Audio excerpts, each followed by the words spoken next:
Alright, welcome back to another video. I am Operator Overalls, or my legitimate name is Gage Grizzle. Thank y'all, first and foremost, thank y'all for 2,000 subs. I've been in this YouTube thing for 3 months, and I just now broke 2,000 subs just a couple days ago, so y'all have blown me away tremendously. What we're going to be talking about today is what you see right here. It's this rifle. So this is the Lead and Steel JAG, the Just As Good.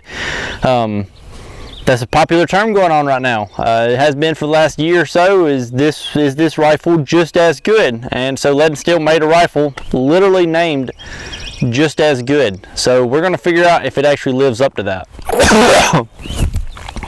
If y'all see me swatting, spitting, coughing, gagging, choking, well, there's a swarm. I feel like every gnat. I mean, this is literally like a plague straight out of the Bible. There's a swarm of gnats surrounding my face right now. So now, before we jump into the details of the actual rifle itself and shoot it a little bit, I'm going to go ahead and clear the air on my relationship with Lead and Steel. Lead and Steel did send this rifle out to me. So the whole backstory is, well, first and foremost, I'm a photographer, a gun gear photographer. So a while back when Lead and Steel released their LP1, everybody was looking at it, and then I realized that they also made an actual rifle. So this is the all-around carbine, the ARC. This is their higher end line of rifles. I was looking for a 12.5-inch rifle. So I messaged, they agreed to send it out for some pictures. Along with it, they sent their LP1. I've done a video on this rifle. It was set up a little bit different, so I guess I need to make another video on the way that it's set up now. But this rifle has been phenomenal. Again, this is the ARC-15, the ARC, all-around carbine. This is a 12.5-inch. It is SBR'd. So I made a video on that rifle. I'll link it right here. And Lead and Steel watched it. They said they really liked it and asked if I'd be interested in trying out the JAG. This is their more budget friendly, the Just As Good. So talking back and forth, what I requested was the 16-inch barrel with the fixed stock, mainly because I didn't have a 16-inch barrel upper or a lower with a fixed stock. So that's why I ended up with this right here. It comes in an 18-inch barrel or a 16. You can get it in a fixed stock or a collapsible stock. So now we'll go ahead and jump into the details of kind of what makes up the JAG. Now I'm going to cheat a little bit and use their website to get into the details, frankly, because I don't care enough about them to look into them. It's not that important to me as far as materials and all that kind of stuff goes. I just don't really care. As long as it's accurate and reliable, that's good enough for me. But for those that do care, so the barrel is Lead and Steel's 28-ounce 4150 chrome moly V steel. It is a 1-in-7 twist mid-length gas system.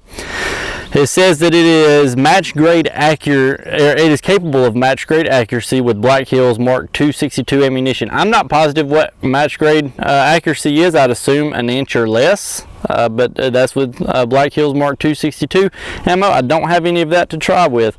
The gas port is drilled to .078. And the bolt carrier group is Lead and Steel's M16 9310 bolt. The handguard is free floated, of course.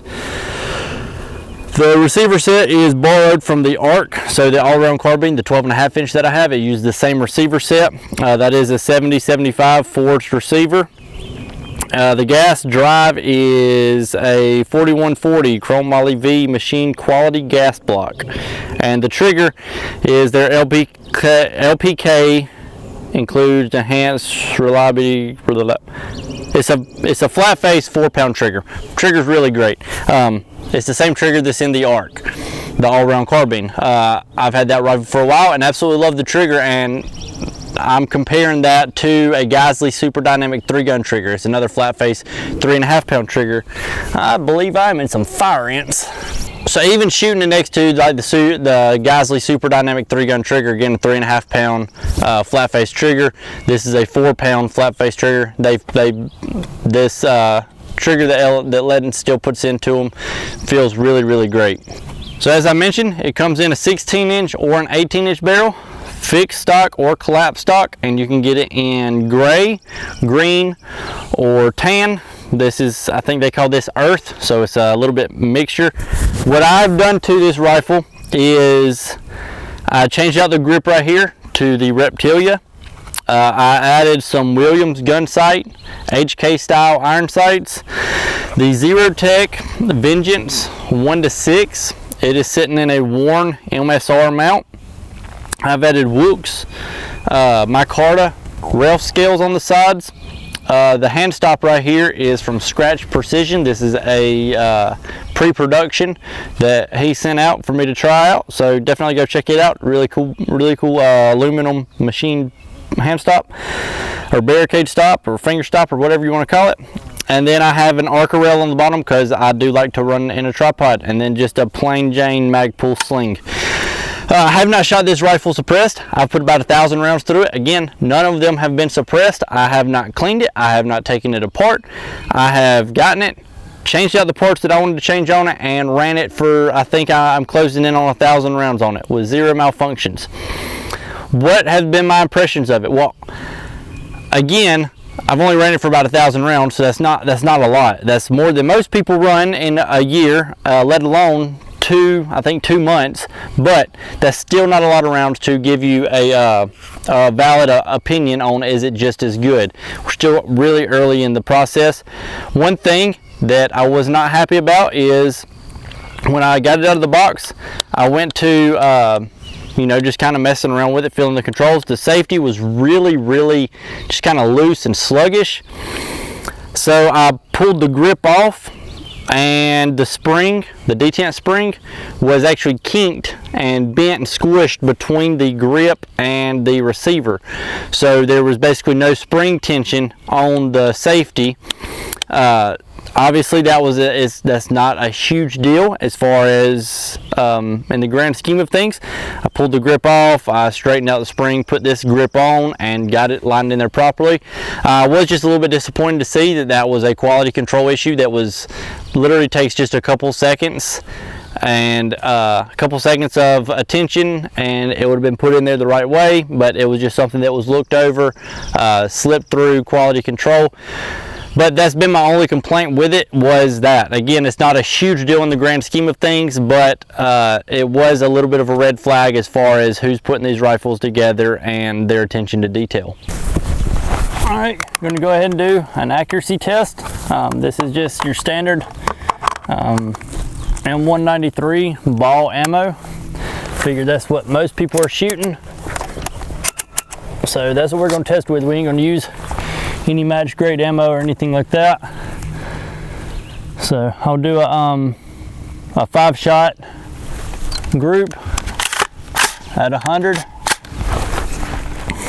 and I'll show you all the results when I'm done.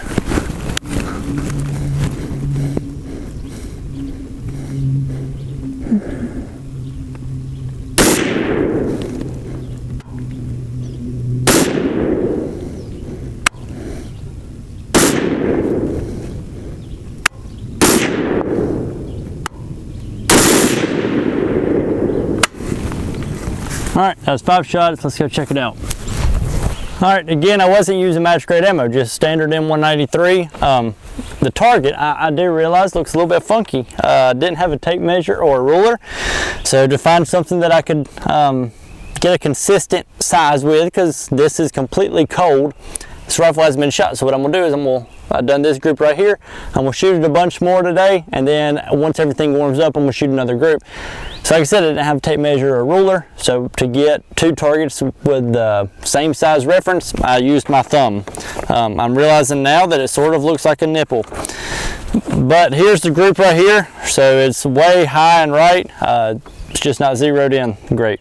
So there's 1, 2, 3, 4, 5. So that's about a 3.5 inch group. Now that is, to my understanding, that's about like a combat standard is 3 inches. I'm not happy with 3 inches. I don't think many of you are happy with 3 inches. So again, that was not meant to be dirty. I was literally just talking about group size. I don't think anybody's happy with a 3-inch group at 100 yards.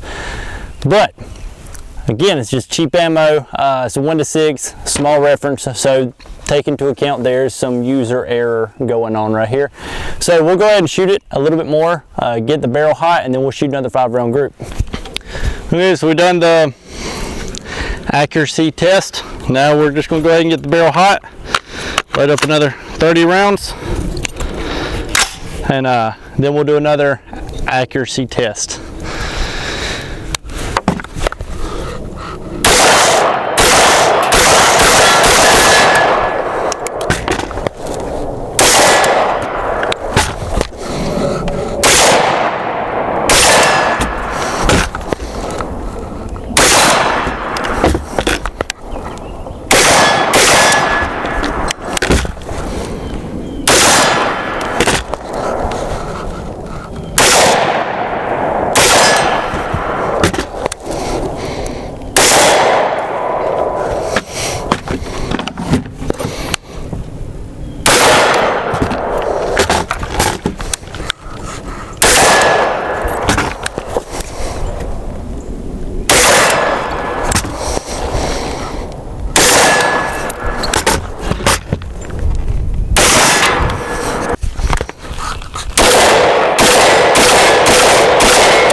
All right, now that we got the barrel hot, we'll go ahead, throw in the other magazine, drop into the prone again, and we'll shoot another group, another 5-round group, just to see if anything changed. All right, we got our fresh target hanging down there.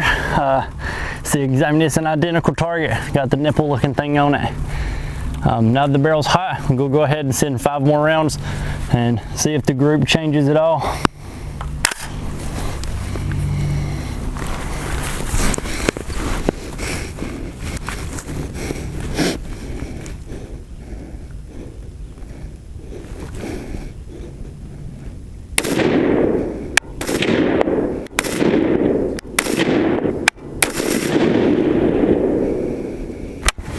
All right, it's 5 more.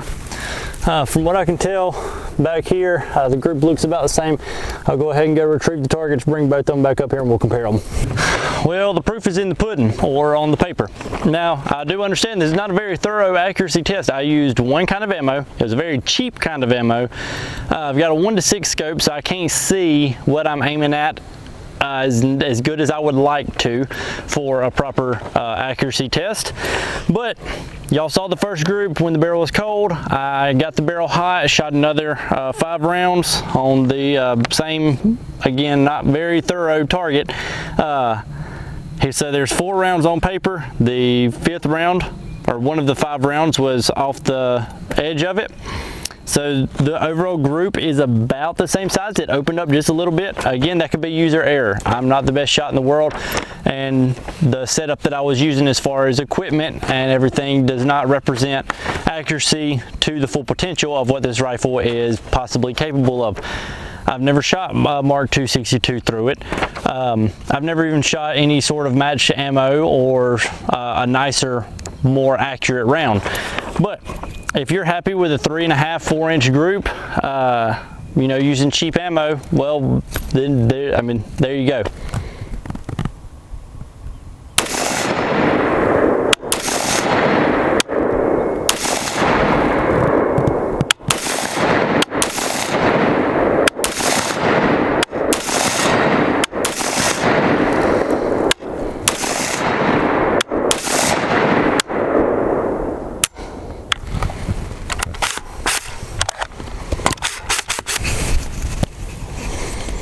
Okay, so what is my opinion of the Lead and Steel JAG, just as good JAG rifle? Does it live up to its name? Well, here's the thing. Here, this goes for this rifle. Again, no shade on Lead and Steel for the name. I think the name's kind of creative. But the people that say, oh, this rifle is just as good as whatever, that's all they'll say is just as good. Just as good as what? What are you comparing it to? Now, this rifle comes in at, right now, today, at the time of filming this video, I just now checked, this rifle is $649 for the complete rifle. So, am I going to say that this $650 rifle is just as good as your $2,200 rifle? No, not necessarily. No, I'm not going to say that. Do I think this rifle is just as good as my Daniel Defense? I've got the V11 Pro. No, I don't think this rifle is just as good. It hasn't proven itself to be just as good in reliability or accuracy. The Daniel Defense is much more accurate than this rifle. As far as dependability and reliability goes, well, I've only got like 1,000, well, at this point, like 1,100 rounds through it. So no, I can't say that it's just as good because I haven't tested it to that standard. What do I feel as far as the confidence that I have in this rifle, as far as is it going to be just as good? I think it'll be just as good as other rifles in its price point, and potentially a little bit better. I've got a good bit of experience with the IWI Zion. Fantastic rifle. I've recommended that rifle to a lot of people. It comes in at a little bit higher price point than this rifle, but if you compare the materials and the specs and everything, they come in about equal. Even down to the accuracy. You know, one of my buddies has got the IWI Zion 16-inch. They're set up very, very similar, and we get about similar performance out of it. Hasn't had any sort of reliability issues. Get about the same accuracy. So in that case, yeah, I would say that it's just as good. But you have to be realistic with what you're expecting from it. For the most part, you're going to get what you pay for. Now, obviously, there's some companies that are punching below the belt as far as the price that you pay versus the quality that you get doesn't really equal out. That goes both ways. There's a lot of companies that bring in really, really top-end products at a minimal price, and companies that charge a whole lot of money for a piece of crap. So I think Lead and Steel does have a really good option with this JAG. I've got a little bit of experience with Lead and Steel products.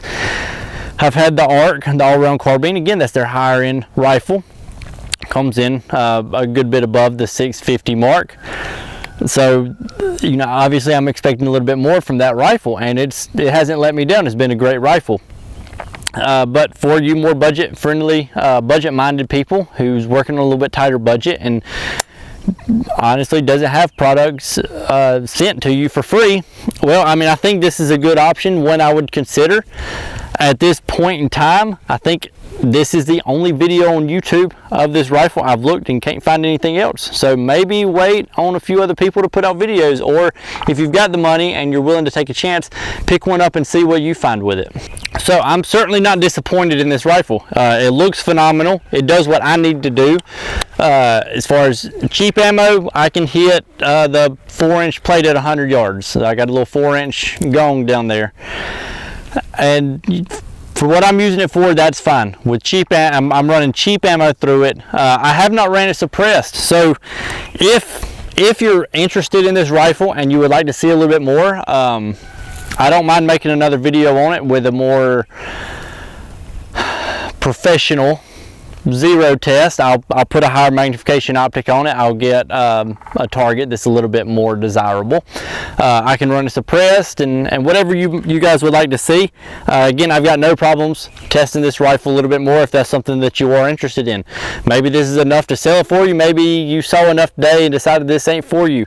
But I do think the Lead and Steel has a really good product with this rifle. I've been happy with it. I've got no complaints really. But again, I'm not going to tell you one way or the other whether or not you should get it, and as far as does it live up to the name just as good, depending on what you compare it to. Now I do want to thank y'all for 2,000 subscribers. That means a whole lot to me.